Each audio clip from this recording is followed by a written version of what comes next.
Welcome in, ladies and gents. New episode of Modern Symposium. This is going to be a pretty cool one, I think. Breaking a little bit away from our typical, politics, sort of heavy-handed sort of deal. Going to be kicking off with a couple current events and then go into some psychology experiments. I just think this stuff's super interesting.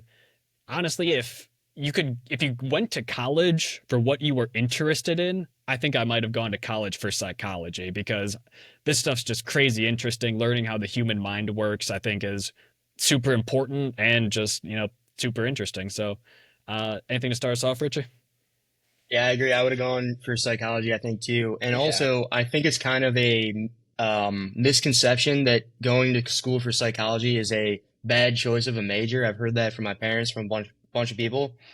But I mean, it kind of is because there's not that many people looking to hire psychologists. But if you can get into a job in like marketing or something, I mean, marketing is all Marketing's psychology, really. marketing's So, basically psychology, right? Like, what is a marketing degree really? Like yeah, it's I kind think of knowing psychology would make you better at whatever job you're doing if it has to do with interacting with other people. So I do think any it would have been aspect good. of business, honestly, you would Mm. absolutely like benefit from knowing about psychology, just the way people work, the way like people make decisions, essentially. Like that's what 80% of business essentially. If you can like relate to someone why they should, go with your product, and I mean it's everything. Yeah, knowing how to appeal to them. Also, like a lot of like Mark Zuckerberg, I think was a psychology major. There's like a ton of people who were ultra successful who all majored in psychology. I doubt it's a coincidence. Yeah. So let's kick it off here. I texted Richie about this earlier. Just yesterday, Elon Musk had xed out that they had made a new update to Grok, and they should be getting more accurate, like succinct responses, essentially.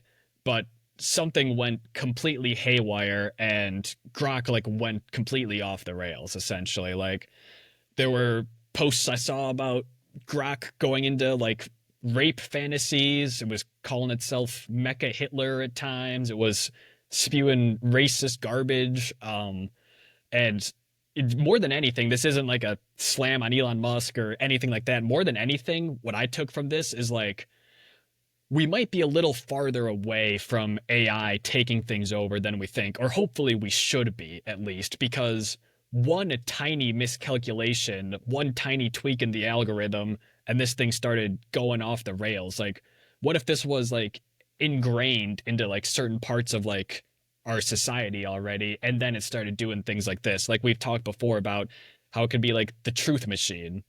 Well, that's some pretty fucked up truths if that's like the case, right? Like I don't know. You got anything on that? Yeah, no, I mean that's a good point. Is that if it's that easy, then it would be actually pretty unrealistic to assume that that won't happen. I feel like it's inevitable that it will, probably many times, like throughout, if once we get to a point where AI is actually running our systems, a hacker, or even if it's unintentional, an accident could really cause a lot of damage. But yeah, I actually didn't see all that until you just sent it to me earlier today, and it is it is pretty insane. I wonder if it was intentional, like someone like messed with it, or Mm-hmm. if it like I feel like it had to have been.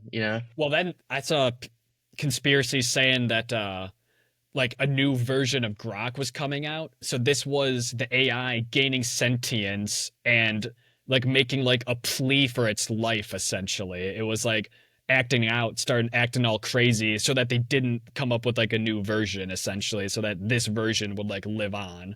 I don't know if I buy that one with a grain of salt, but Yeah, I mean, I don't I don't know about that one, but I mean, it's not it's definitely not something that's like it seems like a joke, but it kind of won't be when it's something serious. Like it seems like right. it's like, oh yeah, this is pretty funny. That was my initial thought on it, was like, oh yeah, this is kind of hilarious, but realistically, no. Yeah, I mean, they're talking about having AI classes and AI healthcare, and so I mean, we've won't talked be as about funny like then. AI laws, like AI Yeah, judges. Like if it has the entire ledger of every case that's like ever been decided, it would have like, near perfect understanding of the law, or at least how it's been practiced in the past.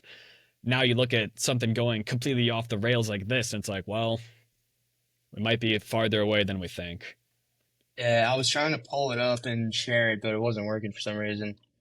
Um, so I was trying to share it on the screen, Yeah. but couldn't Yeah. get it.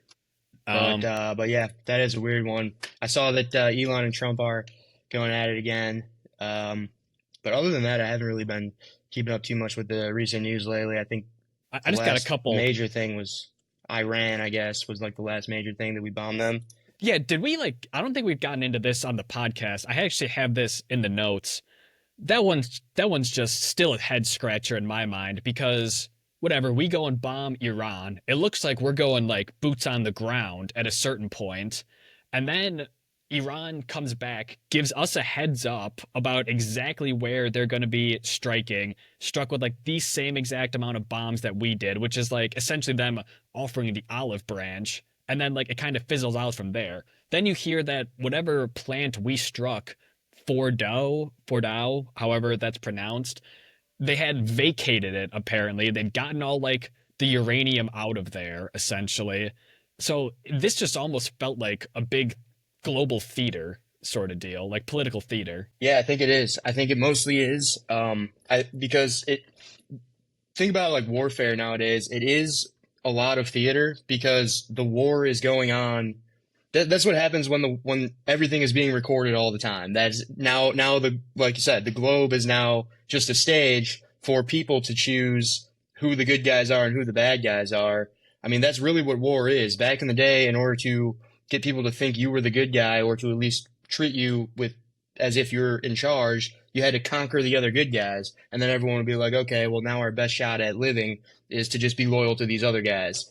And nowadays, it's like, okay, with the whole world watching, the war is going on trying to persuade people to join my ideology or as opposed to my enemies. Mm-hmm. So it's literally going. I mean, people say this and it sounds like hyperbole, but it's really not. The war is on social media. That's where the war mostly is. And so yeah, so that's exactly right. Is that they, we bombed their facilities. They came back and bombed ours, but they give, this is a relatively new thing is where we now give heads up to the enemy and say, hey, make Yeah, sure you get out because we're going to right. bomb it.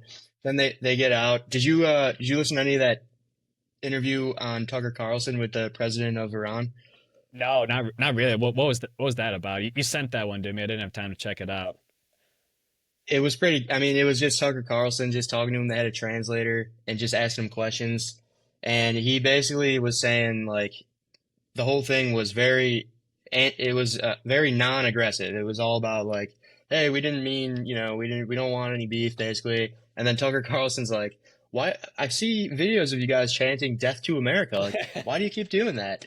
And he's like, oh, we didn't mean it. He basically he's like, yeah, we didn't mean that, So it seems like they don't want they don't want a continued war, and doesn't seem like we do either. Honestly, I feel like that when that first happened, I was a little bit like I was unsure where it was going, but then I think it actually might have turned out to be a good move because it kind of just, for one, I think it deters China from trying anything on Taiwan.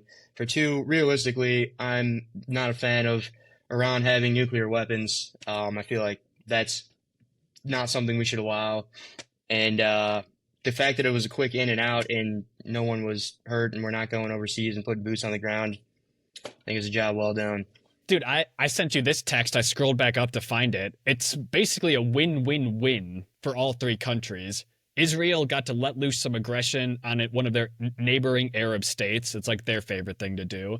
The US got to flex its military might to real competitors like China. That's what you were saying, right? Like, we can literally take B-52s from, where is it, like Missouri to fucking Iran and back without touching the ground. So, like the U.S. Air Force is everywhere. Then Iran gets to say they stood up to the USA and Israel with retaliatory strikes on both Israel and U.S. bases. It's literally, it was a win-win-win, and nothing Yeah, really happened. exactly. Did you see any of the stuff about I guess the engineering of this operation? It was pretty awesome, honestly. It was like it Dude, was pretty like crazy. Yeah. USA. Do you see like the bunker busters and like or did you see the guy talking about how they they used like misdirection to throw Iran off, so they thought that we were going to Guam, but then we actually pulled in from the east. Yeah, That was no, pretty it's cool like too. we sent like dude, because I had seen like a week before, it's like we're sending B-52s across the Atlantic. It's like everyone knows what's going on with that, but it's like no, that was misdirection. We were flying them the other way across the Pacific. Like yeah, Yeah, yeah, crazy. Yeah, right. They made see that's a perfect example though, is that like they didn't announce anything. They just sent the B-2 bombers like flying over a bunch of cities and shit where they knew people were going to take pictures of them and put them on Twitter and say, "Oh, hey, look at this, look at this." So they didn't report anything. They just let social media do it for them, reporting that, oh yeah, they were flying west or they were flying east, whatever it was. And then meanwhile, they waited till night and like kind of were subtle about it and went the other way. It's basically just like, you know, classic, just like performative. It's almost performative real warfare kind of, because it's, exactly. you kind of have to be because everyone's watching and recording. So you can't do anything subtly because it's going to be posted on the internet immediately, you know? Yeah. Here's another one in that similar vein I had in my notes. That I'll give Trump credit for. Trump had gone to NATO. This might have been like 2 weeks back now, so who knows? The entire thing could have changed. Trump went to NATO and said he would defend Article 5, which is an attack on one is an attack on all. It's like the main clause of NATO, essentially, and admitted that Putin wants to invade all of Europe. That's like the first time I've heard him like take a stance against Russia so far. Like, cause it's seemingly like he's been like closer with Russia than like most of our past administrations have been. But yeah, I respected that one out of him for sure.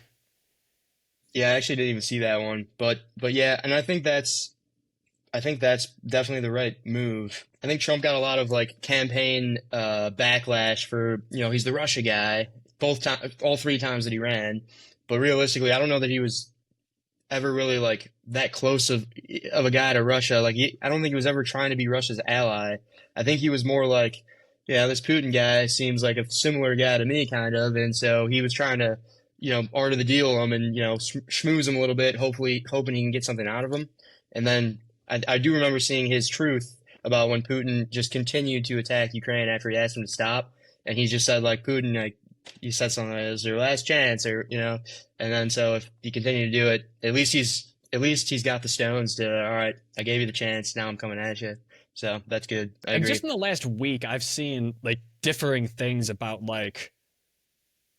that war going on. It's like, oh, like Russia's like kicking ass. And then literally like just this morning I saw basically like, oh, Russia's running on fumes. I don't know. I don't know if you can believe a single damn thing you read on the internet. Information warfare. That's the real Exactly. battlefield. Exactly. Slightly lighter one. Did you see Liver King got arrested for terroristic threats after trying to fight Joe Rogan? You didn't see I did not this? see that one. Oh No, my God, dude, he no, like, no. bro, he was like, I they're need to get like, back on the internet. I've been off the internet for a couple of days. I'm missing everything. I think they had like Twitter fingers flying at each other or something, and then Liver King like showed up to like Rogan's building or something, like where he like records or something. He's like trying to get him to fight or something, and then yeah, like the cops just came and arrested Liver King for trying to box Rogan. No, I did not hear that one. That's hilarious. We're living I in the feel like in Rogan the would probably best kick his timeline. ass. Yeah, I yeah. don't know, maybe. Who was it? Who was the philosopher that said like may be blessed to live in interesting times or something like that? It Yeah. was like some Chinese philosopher. It might have been Confucius. It was like, yeah, the most blessed people live in the most interesting times. Here we are, the Liver King's trying to boss Joe Rogan. Also, another one, P. Diddy acquitted on almost all charges except for, have you seen this? Except prostitution. Yeah, except prostitution. So one of the podcasts I listen to, it's called The Boys Cast. Everyone go check it out. It's pretty funny. But they've been following this P. Diddy case for like the last couple weeks. And they actually went there and, you know, got some interviews with people and stuff. And they're just a couple comedians. And they actually had, I don't know, have you seen any of the memery about this thing? It's pretty funny.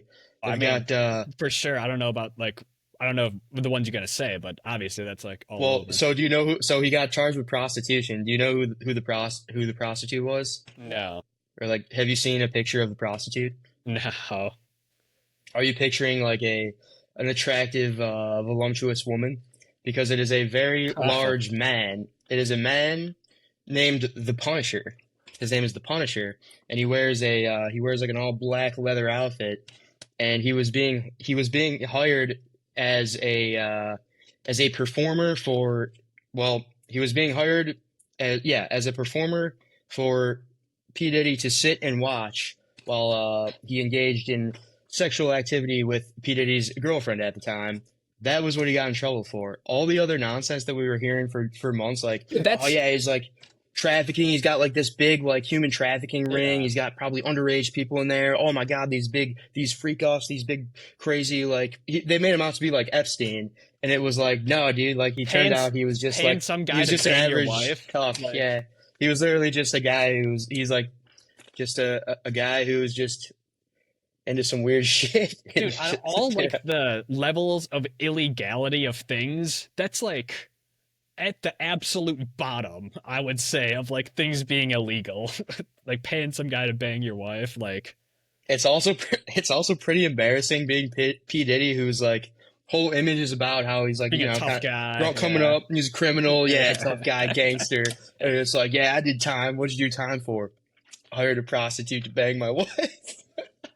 Dude, It's a bad look. if there's someone who should like not see the light of day, it's that guy. Like you know he Yeah, I was mean, doing crazy shit. Like the pictures of like what is it, like thousands of bottles of baby oil. Like what do you need that much baby oil for, man? Like keep that guy well, locked yeah. up. So that was actually I kind of got sidetracked, but that was where I was going. So the Punisher was the special guest on the Boys cast this week, and they got a hold of him. They brought him in for an interview, and they were They talking to him. they Turns got out the he's Punisher.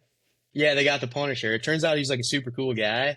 And he was like, yeah, man. He's like, yeah, dude, that Diddy was just like kind of weird, man. Like I was there, I was just doing my job, and like he's got like all this baby oil everywhere, and he's pacing around, watching, yelling at me the whole time. He turns out he was like, yeah, I wasn't into that. I was just doing my job.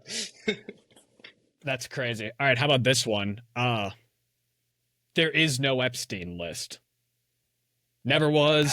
I agree with that 100%. Why would you have a list? You know, why would you have a list to begin with? I mean, that's what we were talking about like 2 weeks ago, though. Like the flight logs and like all that shit like that. It's like they had like information on all these people who were like going there. I guess flying to like the island doesn't necessarily mean that you were like doing anything bad, right? But like I don't know, we've been hearing about this list for like years, and now it's like, oh no, there is no list, there never was a list. You're crazy for thinking that there was a list. I mean, that's what I mean is yes, exactly. We've already seen the flight logs. Why would there be another list? Like when everyone keeps talking about like the Epstein files, I don't know what they're even talking about really. I'm assuming that there's like CIA files, videos, photos, all this stuff, but it is very possible that there's not. I don't know. I mean, is it the whole is Elon still going on about how I saw the other day he was saying something about how Trump is on the Epstein list, or is that or I don't know if he's something like still. that? I don't I know. don't know if he's still going on about that or not. I don't know, but I do think that like so here's a weird one too. If you know like Dan Bongino and Cash Patel, they're like the Cash Patel's the director of the I FBI. know Cash Dan Patel. Bongino was in the I don't Secret know the other Service. guy. Okay. He was in the Secret Service. Then he had a podcast going on for a while that was pretty big. He covered a lot of the Trump assassination attempt, and then Trump hired him on. I can't remember his position, but he's working with Cash Patel, and their whole thing was they were going to investigate the Epstein list. Then both of them came out at the same time a couple weeks ago, saying that it turns out that Epstein did kill himself, and like so Dan Bongino's been on his podcast for 2 years talking about how there's no way he did it, and then somehow something I don't know if they actually.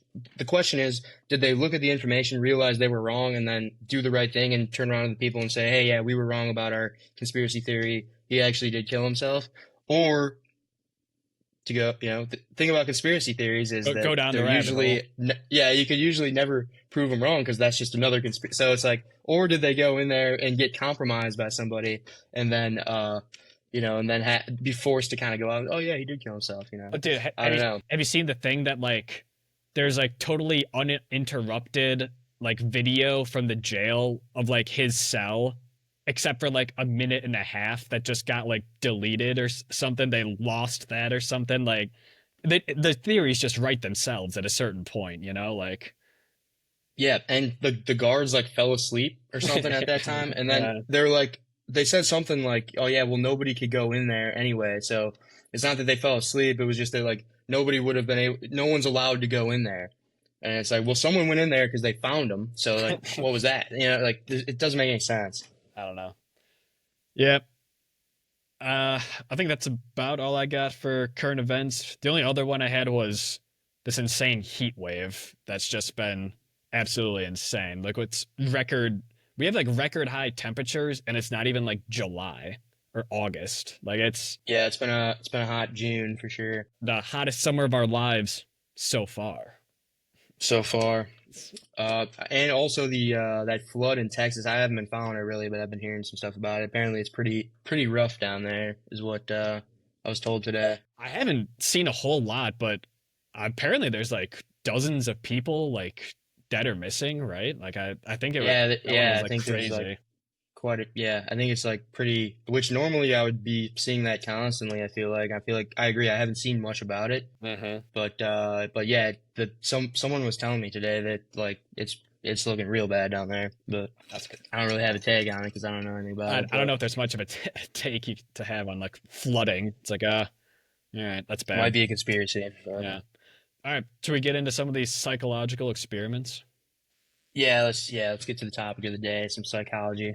All right. So I just looked up a list of psych experiments here. There's a ton of them. I want to preface this by saying we really, if we wanted to be like good psychologists, we really missed the boat on this one, because all the good psychology experiments are done in like the 40s and 50s on like babies or like infant animals, things that would not fly in our PC woke era that we're in right now. You can't just subject babies to psychological torture anymore, which is kind of crazy. But yeah, let's get into some of these. One of my favorite ones, they refer to it as the Milgram experiment. Uh, I know it as the monster experiment. But basically, what this was, they would take in the test subject and they would put them in front of like a two-way mirror essentially, right? So they couldn't see the guy on the other side.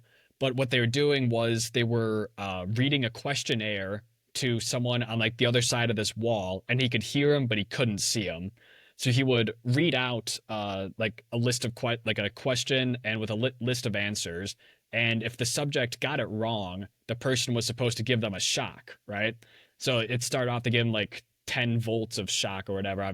I don't know the exact specifications or whatever. But as it kept going, as it kept getting it wrong, they would be told to increase the level of like the shock. So here's where the twist comes in. The twist comes in, there is no one on the other side. You're just listening to like a pre-recorded guy like feeding you lines, right? You're not actually shocking anyone.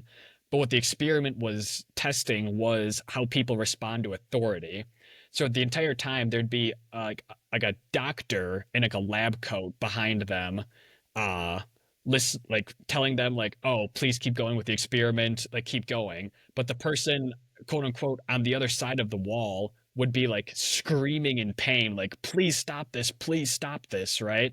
And something crazy like 30% maybe of people went all the way to quote unquote killing their test subject because the guy literally just holding a clipboard behind him saying, please continue on with the experiment. Yeah, didn't they get to a point too where instead of the guy on the other side of the curtain was screaming and yelling in pain, and then they got to a point where it just went silent, right? I think Yeah. I've heard that. Yeah. At a certain That's point, they just like shock him and nothing comes back. Like you killed him. Good job. that's a pretty good one. That I think explains like a lot of historical chaos as well. Like there was a Yeah. book I read a while ago called Ordinary Men, and it was about the this. It was like um, a specific group of like these the Nazis, whatever they would call it, like a specific battalion or something, and they were all just pretty average dudes who were policemen in Germany prior to Hitler rising, and it tracked them throughout their journey of like, well, they were recruited into the Nazis, they were just now they're just in the military, and then like a lot of them, the first time they were told to go and like round up the Jews and bring them onto the the trains or like to kill them or to do whatever they were doing to them, none of these guys would do it. They were like, no, that's terrible. Like some of them were like throwing up and saying like, oh, this is like terrible. But it was like a very, very slow, like little bit, a little bit more, a little bit more, a little bit more. And the next thing they know, they're willingly just going out and doing this and like feeling good about it, feeling like so they're like trained to just follow authority. And I kind of feel like that is, uh, in reference to another thing we've talked about a couple times in this podcast, which is like the idea of, hey, when you're with a group, no one ever seems to be the one that wants to make the decision where we're going to go. Everyone's kind of just like, what do you want to do? Well, I'll do whatever. Who cares? I'll go with the flow. And I feel like that's just like the way the human brain has evolved is like offload decision making into, some designate a leader and offload it to him and then just do what he says. That way it's less stress on my brain, my decision making, and it's like, this is a great experiment to display how that could go horribly wrong if you give Yeah. the leadership role to someone who is an insane person. No, it's right. The psychology behind the fact that a lot of people just want to be told what to do, essentially, right? Like, and it kind of makes sense, right? You just want a fair shake at things. Most people, like, all right, if you do X, Y, and Z, and you'll get this result, right? So, like, all right, go to college, like, get a degree, get a job, you'll live a comfortable life, right? Which is why most people like go that traditional route, right? A lot of people just want to follow the rules and get the expected result that they should get from it, right? Doesn't make anyone a bad person or anything, right? In like religious terms, I've heard like Christopher Hitchens refer to this as like he goes like a little like overboard with it, but like people's desire to be a slave, essentially, right? Like people like don't really want to make decisions for themselves. They just want to be told by an authority figure, like, just do this, everything will be all right, you'll be taken care of, like just follow the rules and like you'll get where you need to go, essentially. Yeah, and that goes along with something we talked about. I think it was I can't remember what episode it was. It might have been the religion one that we talked when we debated religion, but I I do remember we talked about how like we talked about the philosophical question of is competency associated with morality, whereas like it's easy to say that someone who doesn't know any better shouldn't be punished Mm-hmm. for doing something wrong, and which I would agree with in most cases. It's a very tough philosophical problem because it's like that person in that case was kind of primed to just listen to the authority, and or look in the Nazis case, for example, like the Nuremberg trials. All the idea of, well, I was just following orders. That's like a meme now. It's like laughable. People are like, oh yeah, he was just following orders. No, fuck that. This guy was killing innocent people, put him in jail, and it's like, right, but it's like and I'm on that side. I agree with that, which is that but I think that all stems back to competency is morality. So it's your duty to be a free thinker. It's your duty to make decisions for yourself and not just blindly trust someone who presents themselves as authority. And I think that is one of the hardest things to do. Everyone likes to think of themselves as a good person, and I'm sure almost everyone means well. But Right. the next step to that is being able to be like, hey, like it's almost like a, I don't know, what is it, courage or Yeah, it some is. type of, just like, you almost got to have a little bit of disrespect for authority. You There's got to be able to like have some type of like yeah. ego or whatever it is that makes you question what the authority figure tells you. And I feel like it's pretty rare, and it's just like it would be better if people thought more that way instead of thinking the way that we've evolved to think. I guess I'm we've pretty sure gotten to it's that point in history. I'm pretty sure it's a Gandhi quote that's like, if a law is unjust, it is your moral obligation to not follow that law, right? Like, and I mean, that's why guys like him stand alone, stand in like the upper pantheon of like individuals, because this guy was strong enough, courageous enough to say like no, this is bullshit. Like we should not be following this, right?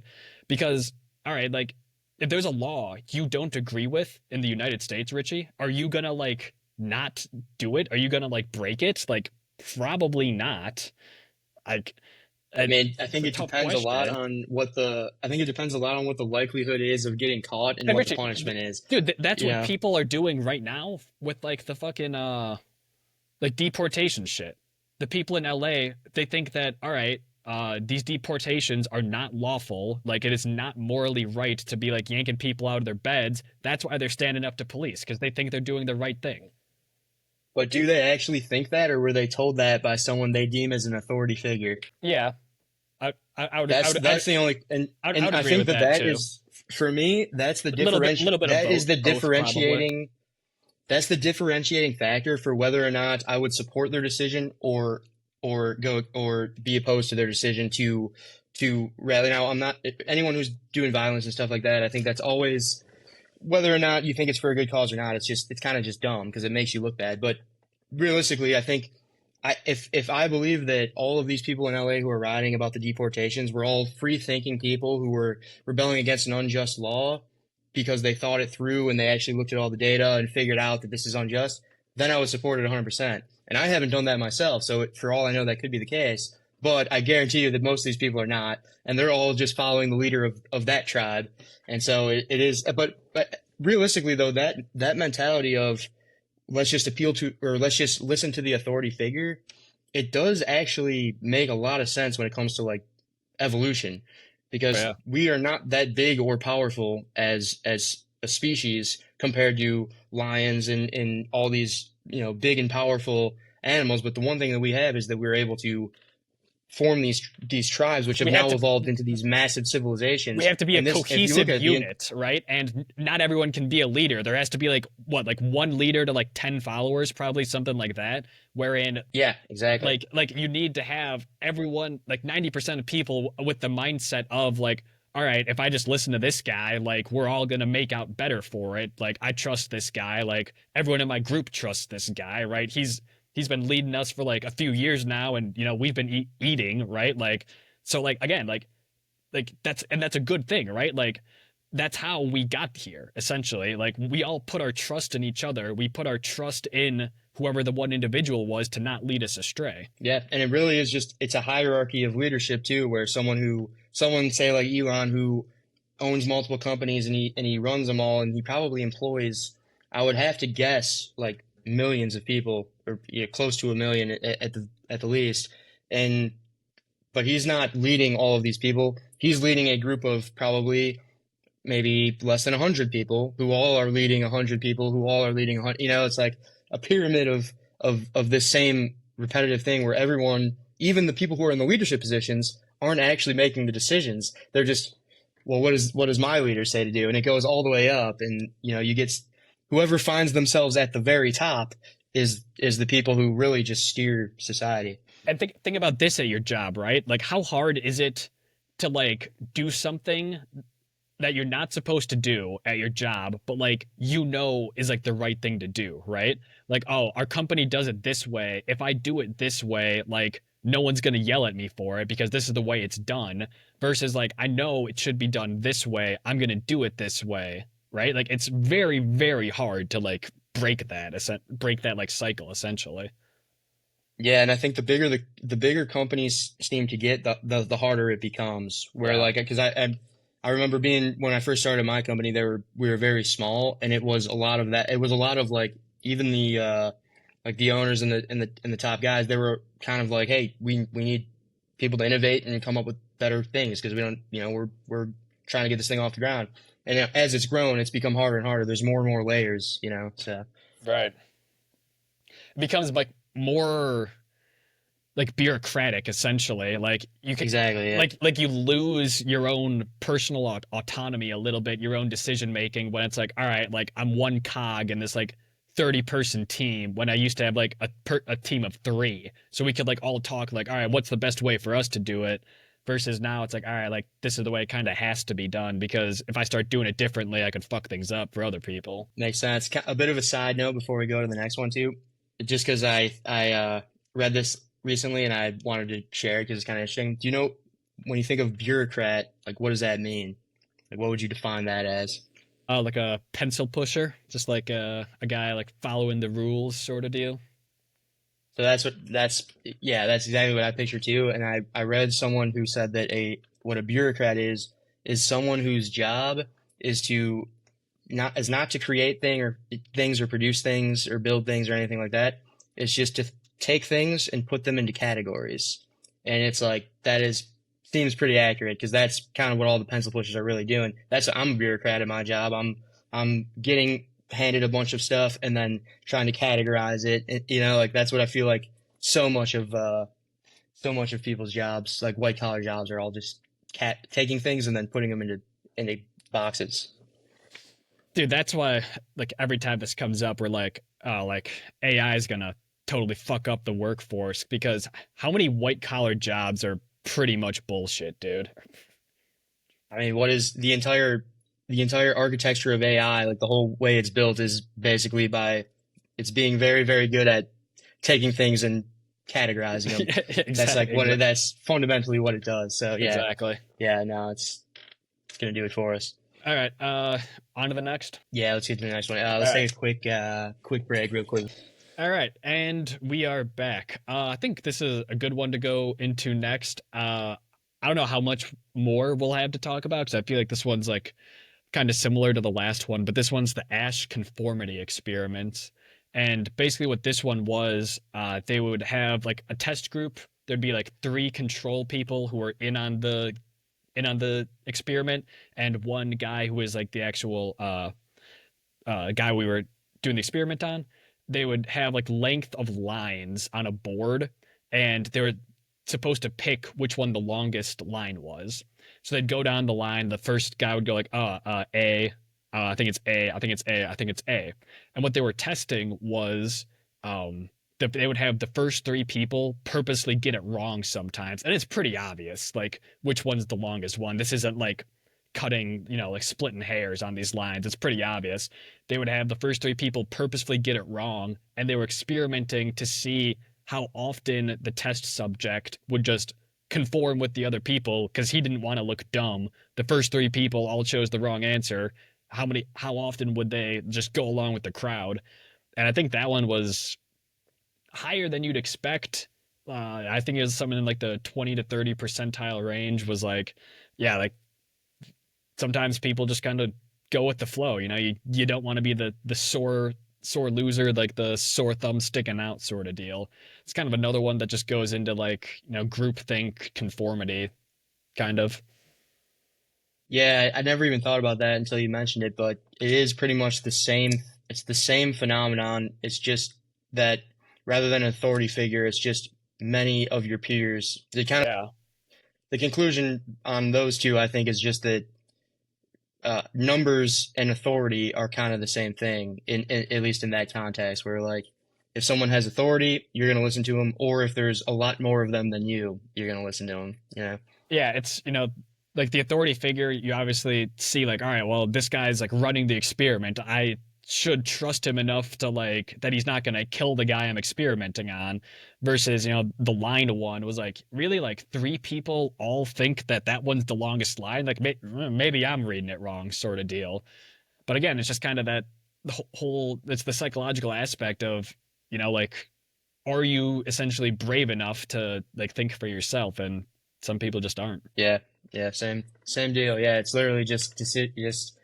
I mean, people talk about decision fatigue all the time, and it's something you don't really notice as like something. It's like Yeah. it seems like I make thousands of decisions every day, but realistically, I bet that I'm not actually making a lot of those decisions, and I'm just following what the other people are doing or what the authority figure told me to do. Like, Have have I'm we talked offloading that as much as I can.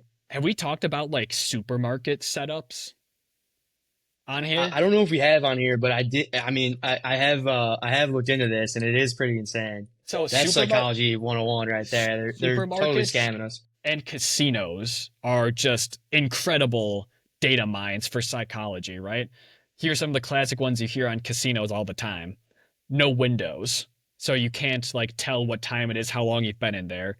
They pump in oxygen. As soon as you walk into a casino, that like burst of like you think it's like AC, they are blasting you with oxygen. Oxygen gets you high, right? That's like it just essentially like you get such a dopamine rush from like the amount of oxygen in there keeps you going. Here's another one you'll never see in casinos. No right angles. The reason behind no right angles is like they want to keep you going, right? They want to keep you on the loop. They want to keep you going around in circles. They don't want you to ever come to a point and be like, oh, like this is the end, right? It keeps you locked like on the merry-go-round essentially, right? Casinos also are set up like mazes, right? It's incredibly difficult to get from one spot to another spot without going around the slot machines, around the electronic horse racing machine, through the snack bar. It's like I just want to get over to like where my friends are over there. Incredibly difficult. Same thing with supermarkets, right? Where do they put the eggs and the milk in a supermarket, Richie? Put it in the back, so you got to In the walk by all the other very stuff, right? back. So you got to walk through the cookie aisle. You got to walk past the deli. You got to walk past all the fruit snacks, all the granola bars, all that shit to get to your staples, your like meat, bread, cheese, all that's every single time it's in the very back. When you go to the front of the store, what's at the front of the store? It's all the high dopamine candy and cigarettes It's all and the all the grab and stuff that you don't really want, but your subconscious really it's wants. Yeah. all the grab and go stuff at the very end, right? Like, oh, I'll grab a pop right at the end. I'll grab a candy bar right at the end. I'll grab a pack of smokes right at the end. Exactly. Another one, most of what the supermarkets make their money on is positioning, right? It's not, Boom. That's what I was waiting. yeah. I was waiting for that one. That one was the one when I found that out. It blew my mind. They don't even make money Yeah. that much money when you buy the stuff. Here, sorry, go ahead. But Uh, that one's crazy. if you want to take that one, you can do it. Well, that's just it's. Correct me if I'm wrong because I can't remember. It's been a while, but is it not that the producers of like the food, and I'm not talking about the eggs and milk. I'm talking about like the cereal or like the drinks, the Gatorade, the stuff like that. They will pay premiums to get their at eye level to get their Yes. all right, we want to be on the eye level shelf rather than on the bottom where it's Hmm. going to take that tiny bit of extra effort to bend down and look and get it. It's like, no, we want it right here.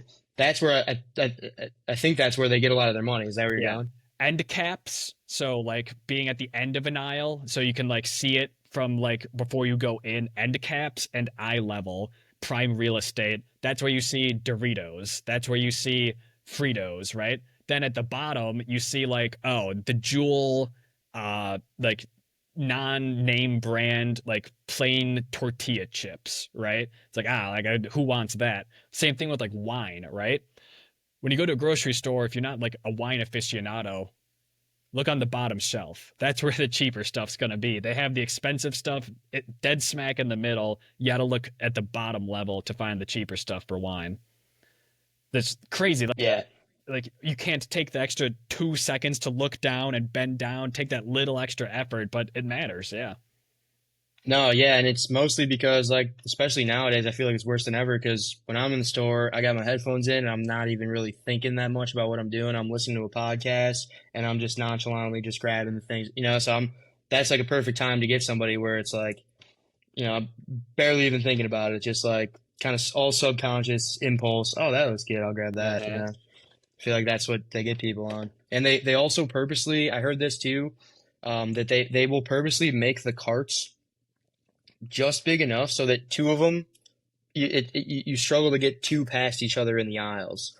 So part of the reason why is because they kind of want to clog up the aisles a little bit to keep Uh, you in there, and that keep annoys you the hell in out of me there. too. Yeah. When I'm trying to get in there and someone's in the way, I got a cart, I gotta like leave it over here, go. But they want to clog up the aisles so that you have to just kind of like move slow through them. You can't just like keep your eyes on where you're going and go there. Like you kind of just like stop there and then you're like, oh wait, what's this? That's a crazy one. When I was just thinking, I haven't heard that, but you said like size of carts. I was just thinking like a lot of times they'll have like the half cart and the full cart. The half cart is like so small that you can like barely fit anything in there, but the full cart is so fucking massive that like you feel like you can just like keep adding stuff into it, right? So it's kind of like that whole deal. It's like, oh, you can get like three things in the mini cart, or you got to get the huge cart, but you better fill that thing up, so, like sort of deal. Yeah, makes sense. All right.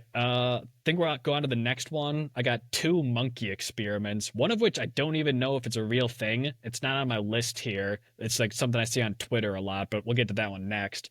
This one is a real one. This is the Harlow's monkey experiment.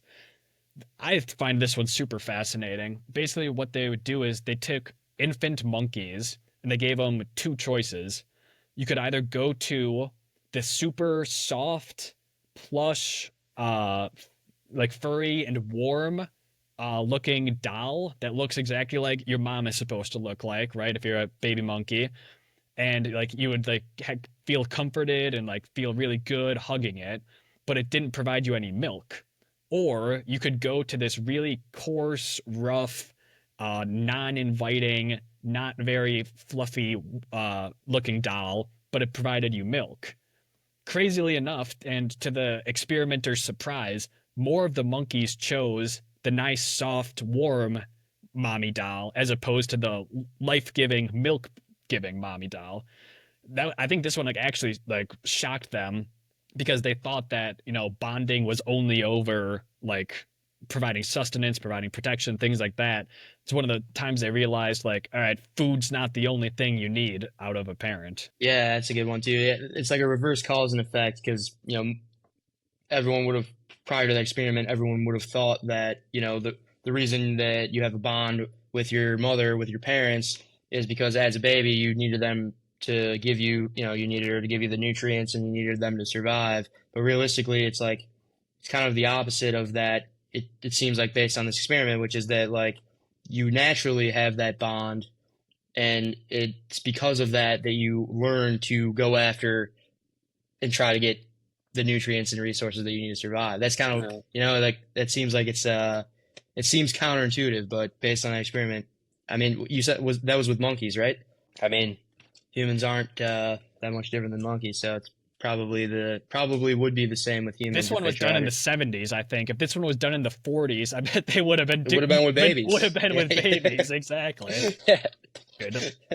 Modern times have fucked up all the good Uh, psychology experiments, but yeah. I don't know, that one's awesome to me. Like it just there's something deeper than like survival sort of deal, you know? It's like there's even and in quote unquote even in animals, which obviously humans are animals, we know that now, but like even in animals, like there's these bonds of affection. There's this like want to be nurtured and loved essentially, right? Like you want to feel like the soft warm embrace of your mother even more so than you want to like live essentially. It's Yeah.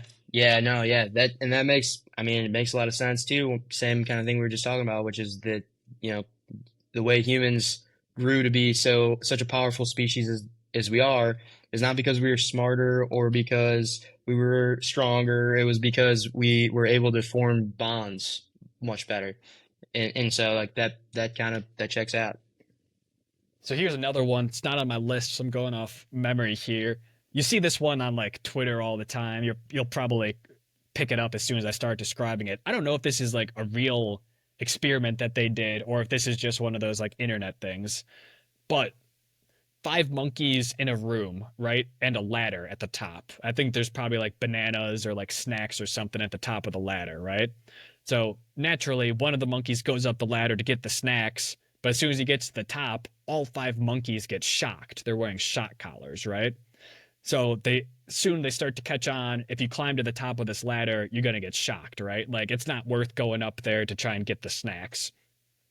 Then they'd like remove one monkey from this like group and they'd add in a new monkey, someone who like isn't familiar with the system, right? So new monkey comes in, he goes, "Oh, there's some snacks up there. Like I'm gonna go grab those."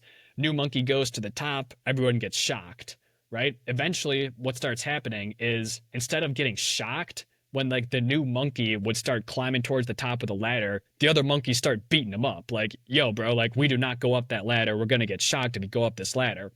They keep replacing original monkeys with new monkeys, and eventually it got to the point where they'd have five new monkeys, none of which had ever been shocked, but anytime one of them went to go up the ladder, they'd start beating his ass. Because at that point, everyone had learned we do not go up this ladder. And even though the original like shock, the original negative like externality is removed, like the stigma is still there essentially. Yeah, that I saw that one. The one I saw was like a cartoon reenactment of that. Is that the one you saw or no? I saw like Probably, a yeah. TikTok or something of like a Yeah. cartoon of that. Might not But be a yeah, real I mean, experiment, but we can still have takeaways from it. It sounds real, right? yeah, it And sounds it's real and it makes a lot of sense. And I think that we see that a lot because think about it, like I think that the changing out of the rule of if you climb to the top you get shocked. Now that's not happening anymore. and it's all new monkeys, and none of them are climbing up the ladder because they're all beating each other up if they climb up the ladder. They have no idea why. It's Right. like that is 100% happening because I mean, look how fast things are changing. Where something that might have been considered a very bad idea 50 years ago or 100 years ago, well, now it exists in an entirely new landscape with entirely new technology, entirely new culture, and entirely new social dynamics. And so, for all we know, maybe it is a good idea, but no one's going to try it because our parents and their parents and their parents have been saying over and over for that many years, oh, Hmm. no, you can't do this. It's a terrible idea. And so I'm sure there's plenty of, I mean, sure we could probably think of some examples, but I guarantee there's tons of them where it's like it's just it was a rule that was at one time a rule for a purpose. The purpose for the rule no longer existed, but people are still following the rule, even though it's actually just making things worse for them. Hmm.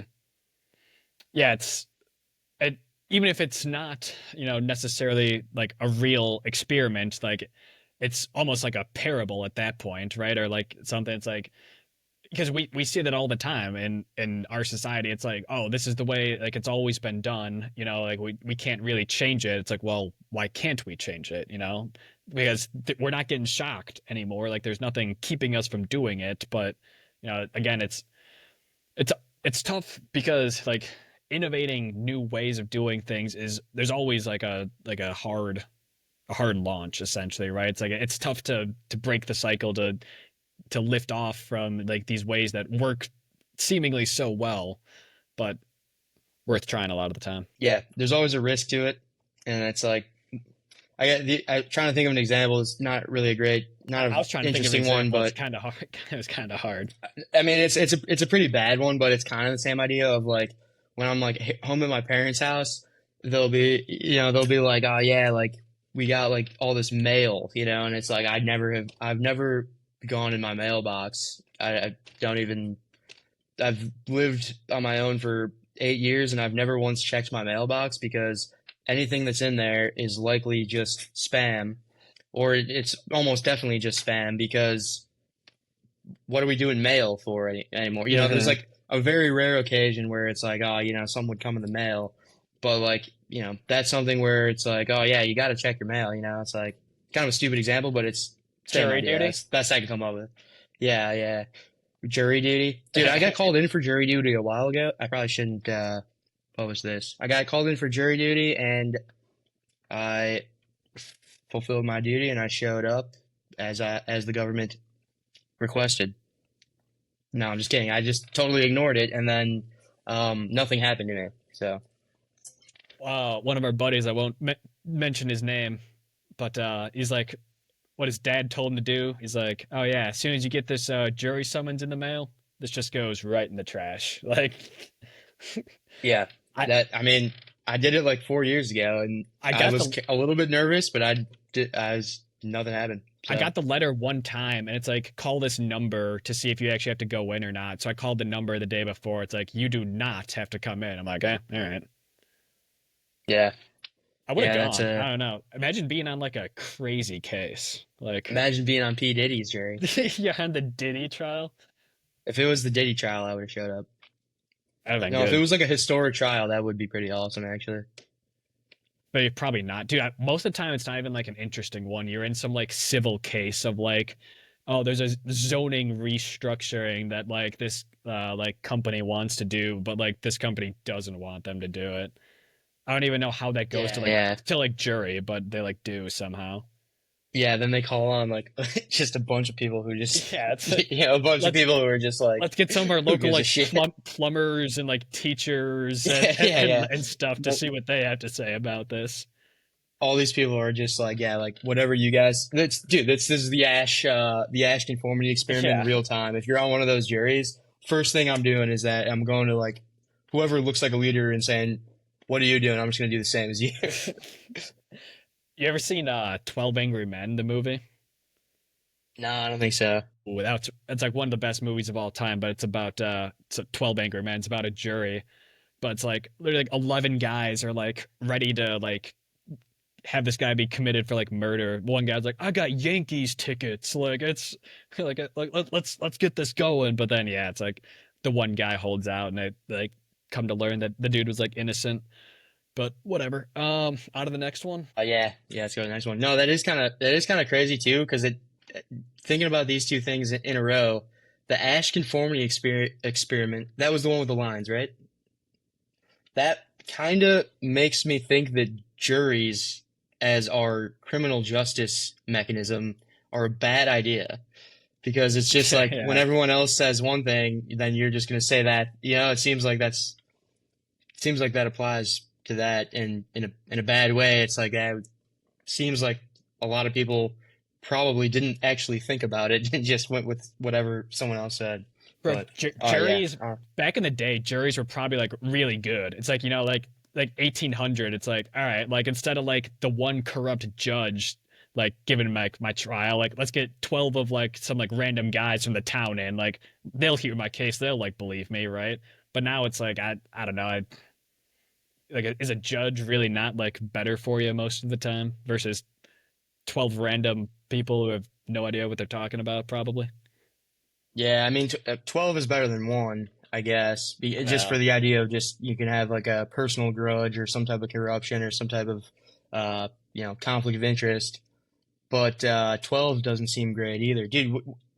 They should do it like this. They should do it like like a reality TV game show where especially like a high profile trial. It's like all you gotta do is you just gotta watch the entire trial, and you have to be like, you gotta pass a test, make sure you're not like a criminal or you don't know the guy or something. You gotta make sure you're not biased. But anyone can just go online and watch like a live stream of the trial and then vote, and then they don't know what anyone else said. Much better solution than the jury. Or they just take 12 people rather than having them come to the site. They just have them sit and watch the whole thing and then vote on their own.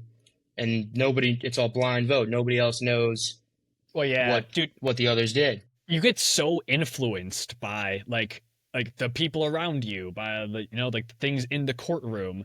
There's some insane. Actually, there's a good psychology one. They found that like this is for like judges. I don't think it's about juries, but for like a judge, right? If your case is like right before the judge has lunch, you're like Yeah, 15% I saw more that. Yeah, likely to be found guilty because the judge is just like hangry, basically. yeah, I did see something about that. That is, yeah, that's pretty. That's not good Yeah, to exactly. know Like, that that's how dumb we actually are. We're right, just right. whatever we've consumed recently make determines our decision for Hmm. us at least partially. But but yeah, I mean I don't know how it is with as far as like I'm sure it's kind of a blind vote in a jury. I don't know. I've never been there. I didn't show up to mine, but I'm sure it's probably a blind vote in the jury if I were to guess. I And think then they so. read the Yeah. names or they read the results. But then like imagine doing that and you wrote not guilty and then there's 11 guilties and you're the not guilty guy. It's like, well, first thing I'm gonna do probably is change mine to guilty so I can go home.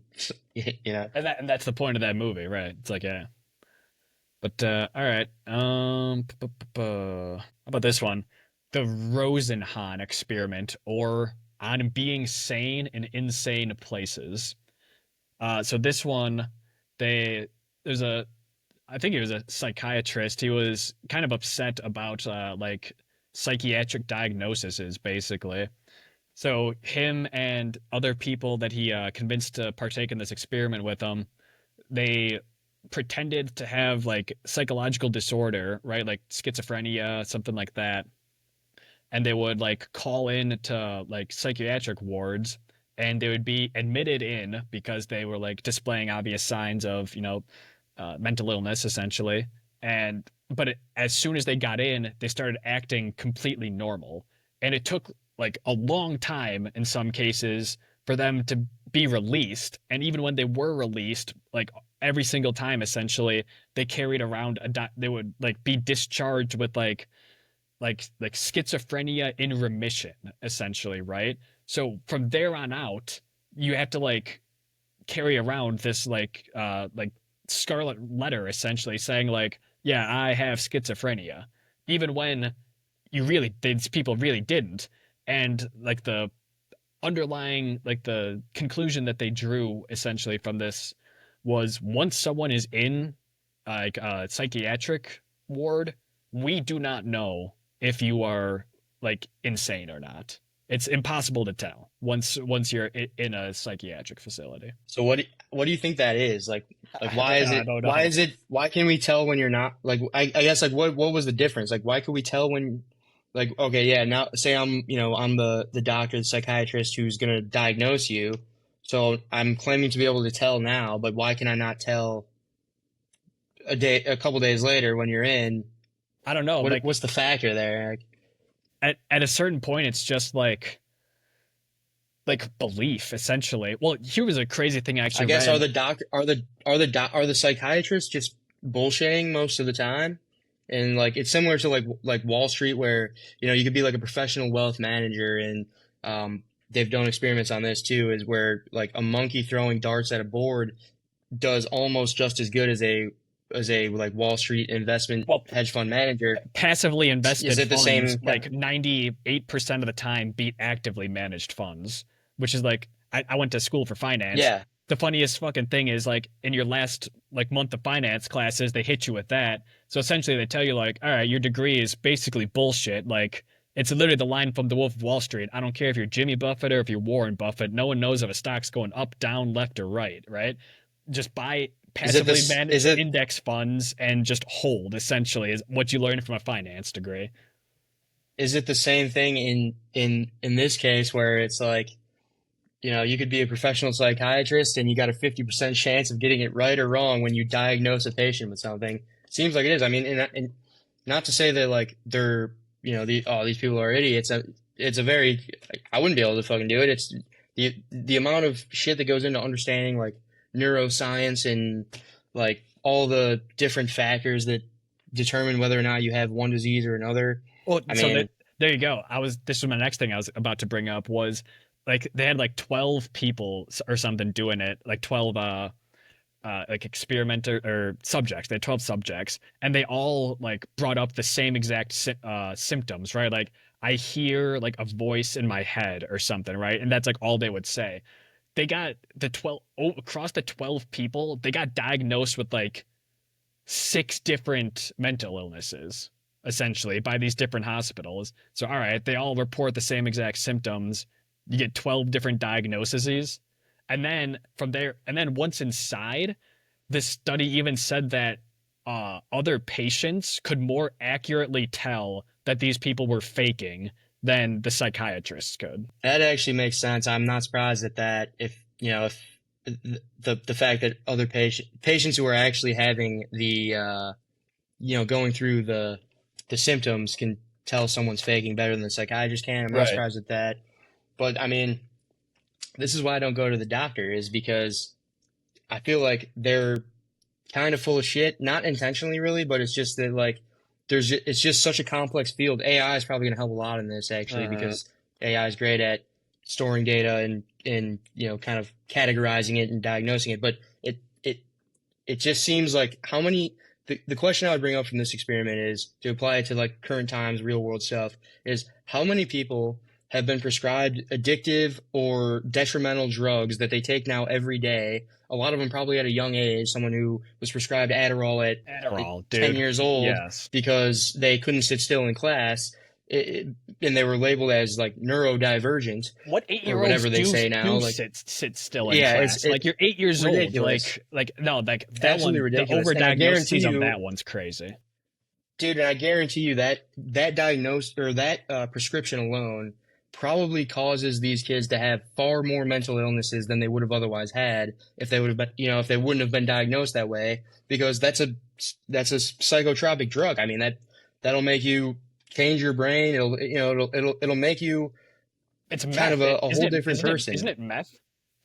It's not so it's not meth, but it's very similar to meth, I believe. So there's methamphetamine and then there's amphetamine, and Oh they're yeah, very yeah, similar. I think meth is like stronger, but it's like the same.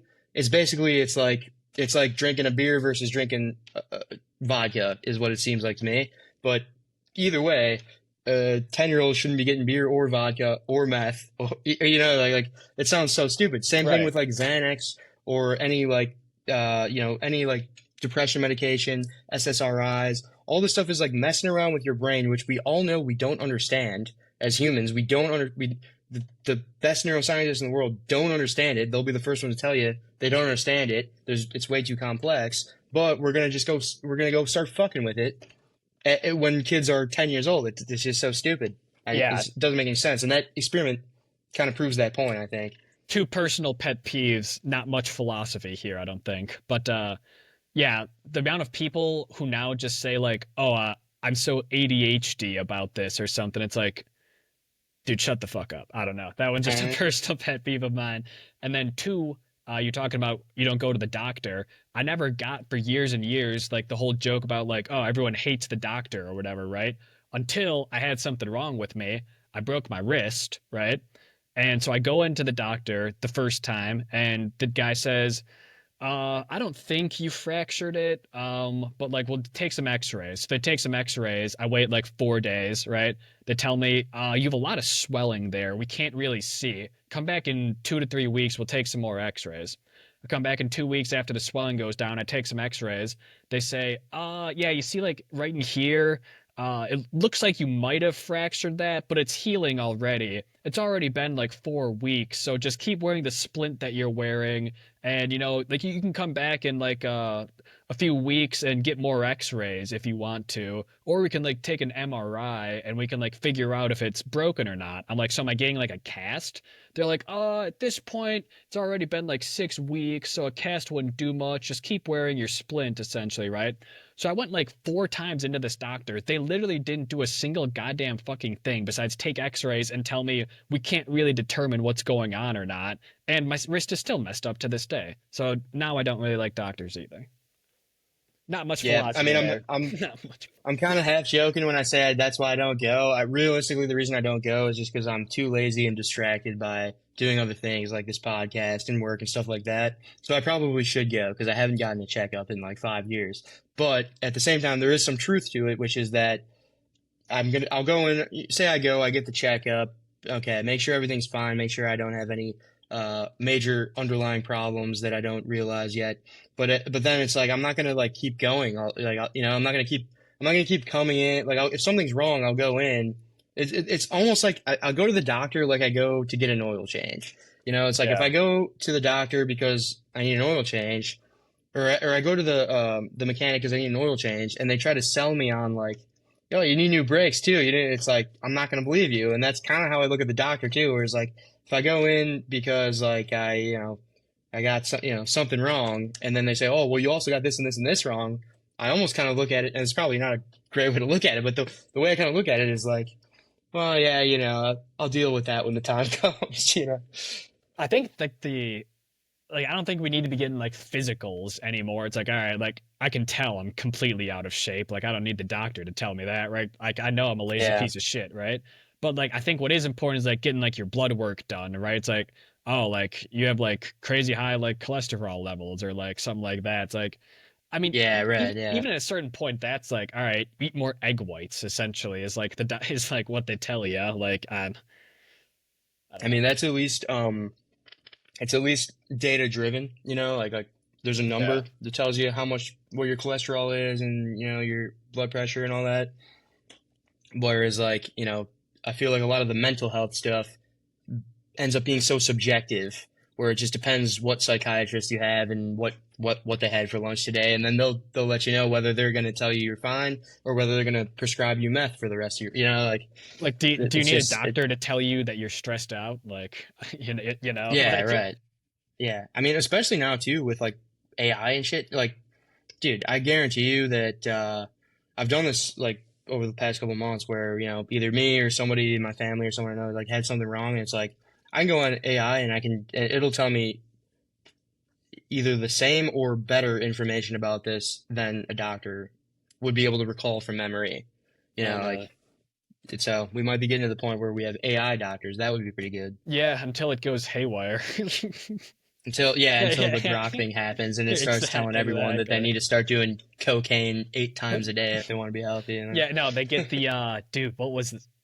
They get the Freud bot in there. It's like, oh yeah, just do some cocaine and try and have sex with your mom. That Yeah, that should cure all your illnesses. the old witch doctors from Yeah. back in the day, where they'd Holy. they'd be like, oh, you're gay, like let's just drill a hole in your brain, and then Did, that did you? There's a guy. I don't know if have you seen any of his videos? It's like any doctor before the year 1800.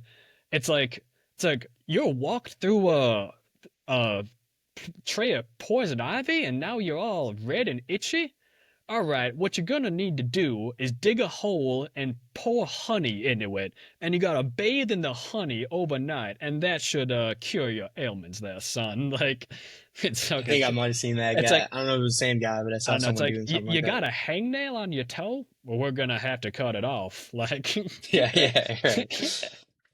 Yeah, and I guarantee that 50 years from now there'll be a couple of guys doing whatever the podcast equivalent is at that time and saying like, "Do you believe it that they were prescribing kids amphetamines or that they were people had cancer and they were just firing them with radiation? Like these yeah. guys were barbarian, like I mean, that's yeah. how it goes." Realistically, I saw a drone doing window washing the other day, and it was like Really? kids 20 years from now are gonna not believe that we used to send people up to the top of skyscrapers just to wash the windows. Yeah. Damn, that's pretty. I haven't seen one of those yet. That's pretty cool. The drone window washers Yeah, is pretty good good. idea. I've been seeing the little like food. So I walk home from work in the city and there'll be like these little food carts like Yeah. automatically like riding around like little robots delivering food. It's kind of Oh, crazy. have you seen the like memes about those? It's like me in 30 years when my daughter brings home like a robot AI boyfriend. It's like robosexual is not a thing. Back in my day, marriage was between a human and a human. Oh my God, Dad, you're being so like robophobic. Like Yeah, yeah. Yeah. That's the conservative view is exactly. All right. I think we got time for one or two more here, probably. What should we? we didn't do the Stanford prison experiment, did we? No, we didn't. That, I want to let's. bring that one up because I Okay, yeah. hate that Let's one. do. I think All it's right. the dumbest experience. I think from what I know about it, and I might be wrong. I'm sure someone, um, I'm sure there's plenty of people who actually have like looked into it, and that's why it's such a big deal. But from my understanding of it, it seems like it's kind of dumb. Like it seems like it's like so. From my understanding of it, it is you took people and you basically told them to act. You basically said, "Here, we're gonna put you in this makeshift prison that we invented, and some of you are gonna be inmates and some of you are gonna be prison guards." And then over the course of the next couple of weeks, you live in there and you just continue. You stay in your role, and as the weeks go by, the prison guards become more and more like exploitative and abusive and oppressive, and the prisoners become like more and more like timid and like submissive. Which like I think that the theory of that one was that like, oh yeah, it's like fake authority somehow feeds the human ego to a point where they will then become like oppressive dictators. The idea of like Uh, power corrupts. yeah, right. And I not that I disagree with that theory. I think that that theory may be the case. I think it probably is, but I just think that that's experiment didn't prove that at all. I think that what you did was you took a bunch of like 20-year-old drunk college kids and like put them into a Had him LARP. facility where they're yeah, you had Yeah. them LARP for 3 weeks, and like I don't know, it seems like too small of a subset to become such a big famous psychological theory about the human condition. It doesn't seem to make that much sense to me as to why it is like this is 100% the thing now. It seems like if it was really like okay, this is what I would have done. Yeah, okay, this is a pretty strange phenomenon. Let's run this like 100 more times. But I mean, for all Hmm. we know, they had five guys who just happened to be like some frat house douchebags. Like I don't know. I think it's overhyped. But what do you think? Yeah, so I haven't done all that much research on this one. I think there's like a really good documentary on it, possibly. So I think that could maybe like shed a little bit more light. I mean, it kind of just depends on like basically exactly what was happening. Like if some of the guys were like starting to like physically beat like the inmates or whatever, right?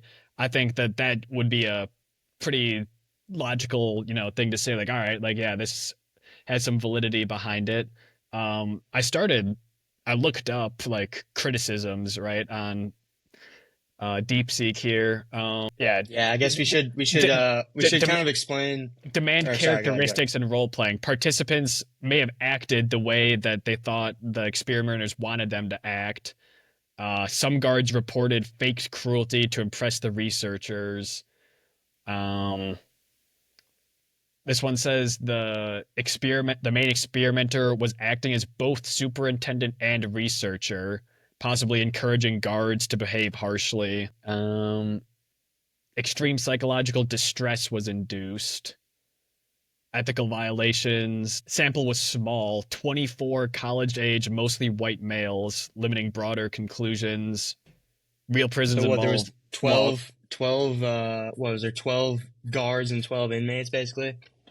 Hmm. So People for all we saying, know, there was one or two psychopaths who happened to be placed in guard positions who just tormented all the other people when they could.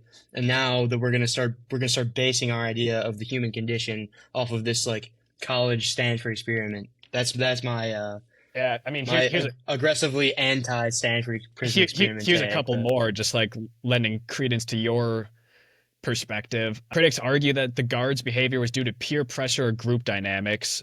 The BBC in 2002 replicated it, did not show the same extreme abuse, suggesting that Zimbardo's setup was influenced by other outcomes. And in 2018, recordings and interviews suggested Zimbardo may have coached guards to be more aggressive. So, I mean, that's a straight up fraud, essentially, there at the end. it seems like a fraud to me, yeah. And they made a movie about it. They've got yeah. I think there is a documentary about it. I've Yeah. seen at least part of it. I've seen like hundreds of videos about it. There's a movie about it. I hear it all the time, and I think it's one out of all of the psychology experiments we've listed. That one is by far like the least. It's like the whole scientific method of like let's Yeah, what like let's like controlled variables versus like this is like the least scientific method one. This yes. one is And just like some random bullshit kind of. it certainly seems like this one was definitely the least controlled out of any of the other ones we've gone over today. And yeah, especially having these being like college age kids, it's that affects things as well. So, all right. So I was while you were reading that, I was Hmm. typing in this question. I asked the overlords, have any institutions or companies used the Stanford prison experiment to justify controversial actions? It says yes.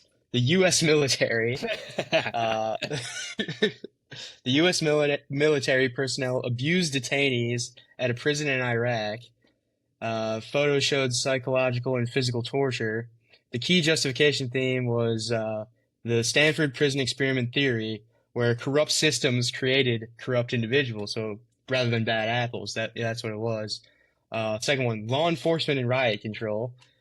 Third one is corporate environments, toxic workplace. Fourth one is prison systems, and fifth is oh that's it. Fourth one is prison systems. So basically, you've now got like a bunch of institutions saying like, oh yeah, it wasn't our fault. Like, look at the Stanford prison experiment. It's just how it goes. Yeah, I've definitely heard of possible flaws with this one before. I don't know. It's still interesting nonetheless. And the It's under interesting, but and it's the I would underlying have run it back. I would have run it back a well, couple, another 100 times. and that's why I said the BBC apparently did it in 2002 and they did not find like the same result. That makes yeah. So there you go. So if you run it back 100 times and it happens a couple out of 100, then that's not good enough to No. confirm that that's This a was real this was thing. some bad science, it seems like. Bad This was science, some yeah, bad. exactly. Bad science. All right, should we do All one right, more what else we maybe? got here? Yeah, yeah. So this one I'll kind of do together. This is the Bobo doll experiment, and then I don't have like a name for this other one, so I'll just call it the other doll experiment. But in the Bobo doll experiment, they would have like a parent and like a child in the room, and they would have like a parent either treat the doll nicely or mean, and basically like they'd if the parent would like beat up the doll when the parent left the room, the kid was much more likely to start beating up the doll versus if the parent had treated it nicely, they would basically never beat up the doll, right? So that one's just kind of another one in like learned experience sort of deal, like an authority figure. It's like, oh well, there's no reason for me to be beating up the doll, but you know, my dad was just beating up the doll, so maybe there's a good reason to be beating up the doll. And then I'll explain this one as well, then we can talk about them. This one, I might have talked about this one actually in the past, but basically a group of kids were shown like two different dolls, and these are like were like infants. One doll would be acting really nice and the other doll would be acting really mean. 90% plus, I think, of all the kids would choose to play with the nice doll. And this is crazy because they would choose like that doll before they could even like talk. So that one, I think I've said before, I might have said this on the podcast before, that we're kind of born with some sort of innate morality, essentially, because you can just tell even before you can talk that being nice is good and being mean is bad. Yeah, no, no. So uh, the first one I definitely think is like makes a lot of sense. I mean, you like learned behavior, learned aggression. Hmm. Whereas, especially as a young kid, like I remember being a young kid, and I had really not. I feel like this is most people. Like as a young kid, one of your biggest fears is like getting in trouble from your parents, and so you would kind of think in the process of like if my how mad would my parents be at me if I did this? As a preteen, say. Hmm. And I feel like if you are in a family where your parents are like beating each other up and doing crimes or something like that, like it makes perfect sense why you'd be m more prone to following those patterns versus like if it's something your parents wouldn't don't do and would never do, then it's like why would you wouldn't even think to do that because that your parents at a young age are the ones who teach you most of the they kind of build you into who you are. That one makes a lot of sense to me. The second one, I think that it's an interesting experiment, but we had a debate on this last time because that was during the religion one. I don't necessarily know that it has. I don't know that it necessarily Means we're proves that born with innate morality. yeah, I don't know that it's morality, but it could just simply be the fact that we prefer to be treated nicer.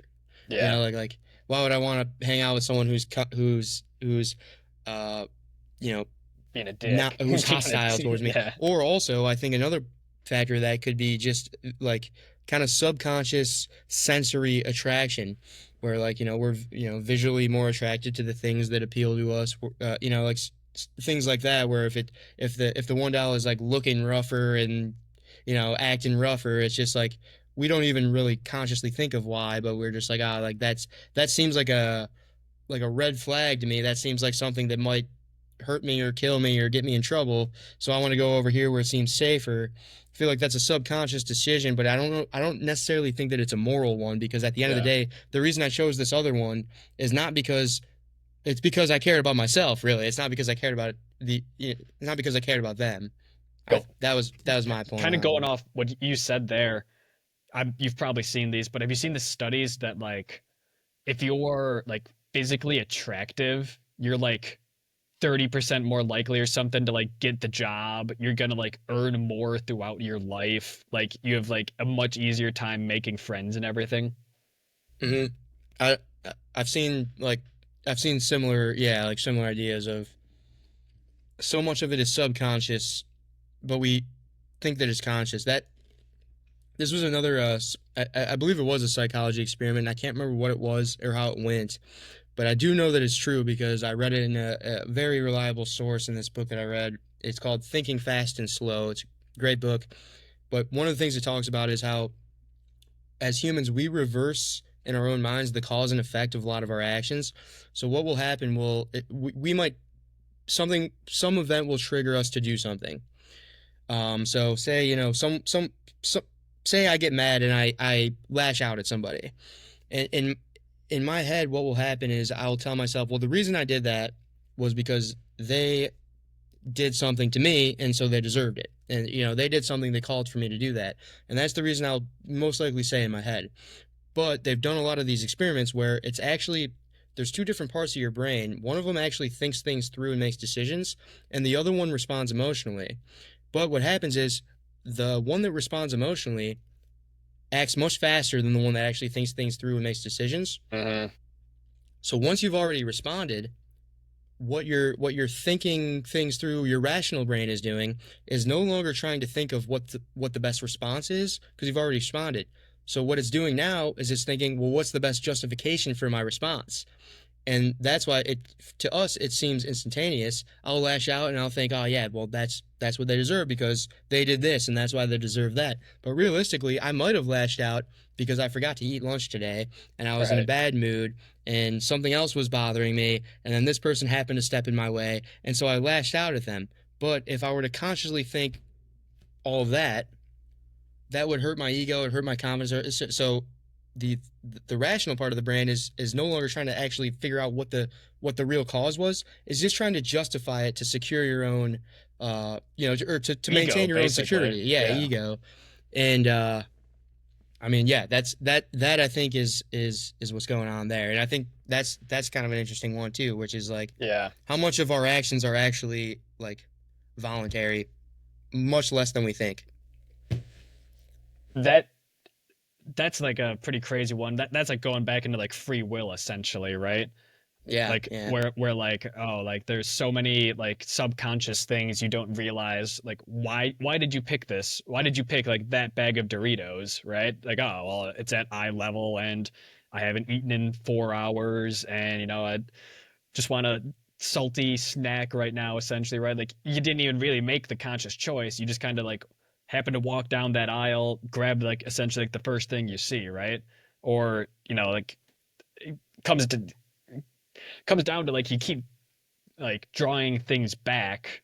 You keep looking at like prior causes, and you start to realize like, all right, maybe I'm not choosing most of this. Maybe most of this is just kind of like happening to me. And then, like you said, you're kind of like you go in reverse and like justify your actions like in reverse, essentially. Do you think now that we kind of know that, like we're talking about it, we're understanding it, we know this. Anyone who's listening is thinking like, "Oh yeah, I never realized that, but now I realize it." Do you think that the idea of realizing it, because I agree that basically all pretty much all the things we've talked about today do kind of contribute to the theory of the opposite of free will, predeterminism. Yeah. And do you think though that there might be some type of mechanism where it's like, well, once I actually think this through, and I realize that most of my actions are subconscious and impulsive, and a lot of my brain is not actually thinking of the right idea to do, but it's thinking about how to justify what I have already done. Now that now if we were to realize that, do you think there is like a way of like, okay, so next time I'm gonna lash out, well, maybe that part of the brain might kick in and be like, oh wait, you don't actually want to do that. I don't know. I mean, it's tough to I've say. I mean, honestly, I think last time we talked about free will versus determinism, I had like a choice that like I was like gonna go do something, and then like literally like that exact thought popped in my mind, like, well, I don't have to, like I could do this sort of deal, right? And then like I like went and made like the other decision, and I don't remember having another one since then. But yeah, because it's like it's it's it's just your hard. It's total like this. brain It's hard. programming. Yeah, it's you You have to have to be go like, against everything that you're like expected to do essentially. yeah, you literally have to be like consciously focusing on the decision. I mean, Hmm. kind of same thing as we talked about earlier too, but you got to be constantly focusing on like making every single decision you do. And obviously, we're not going to do that as humans. There's too many decisions. We can't do all of them. So a lot of them are just going to be impulsive. But it's like there's something there.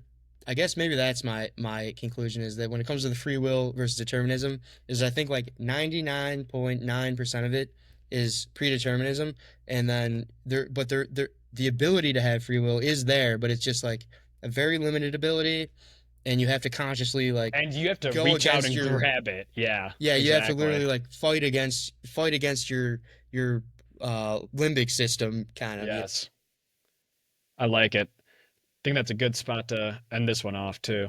So I think that was a pretty good episode. I like that one, man. Like little different than what we normally do, a little more fun, little. Yeah, no, I agree. I think it was pretty good.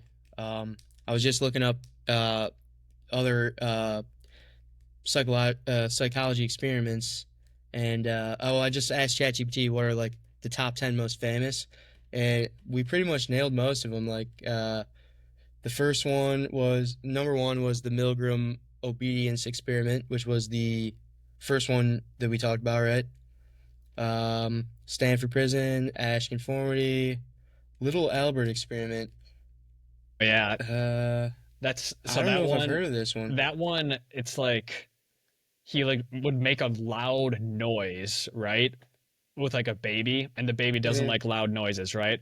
And then he would introduce like a white stuffed rat, and then he'd make the loud noise. And then he was kind of seeing, I think, if you like just put like the rat out there, would they be like afraid? And the answer is like no. Oh, this says Or is the answer yes? the answer is yes, according Yeah, to okay. That makes it sense. says It's like Albert it says developed like the Pavlov's dog. a conditioned fear of rats. Dude, that's kind of weird because I have a very irrational fear of rats myself. Like I've said this many times and people have laughed at me, but if I were to come home and open my door and walk into my house, I would rather there be someone robbing me or like a bear or like a pretty much anything than a rat. That would scare me more than like a dragon. Big, I mean, big, I don't know what that. I don't know why, but I big just like anti-rat guy. furry. I'm anti-rat. Yeah, 100% anti-rat. We've got them all. They're always right out here There's outside my so many window. in the city, They're man. always scurrying around. Every Mhm. time I come in the back here and through the alley, they're scurrying around, and I'm like, it's just something about like even like something like a snake or like a reptile or something that doesn't really bother me at all. It's just something about like rodents, like Mhm. furry like rodents. You know, they just I don't know What something about about like guinea that, but. pigs? Yeah, even guinea pigs, I would not. I don't. They something about them. I You don't fuck with them? don't like. Yeah, but yeah. So there. All right. So the little Albert experiment. That was the next one. The Bobo doll experiment was number Yeah. 5. The Harlow monkey experiment was number 6. So we nailed 5 out of the top 6. The marshmallow test was number 7. I do remember seeing videos of this Yeah. where the kids like they put a marshmallow in front of them and they just say like, oh, if you wait, you can get 2, and then they just see how long they'll wait, and none of them actually wait. Well, so I think what that one is the kids that did wait, they would track them like years down the line, and they would have like more success in life. Basically, if you can like delay gratification, you'll like do better in life. Yeah, yeah, you're right. Actually, as you were saying that, I was reading it, and then yeah, findings.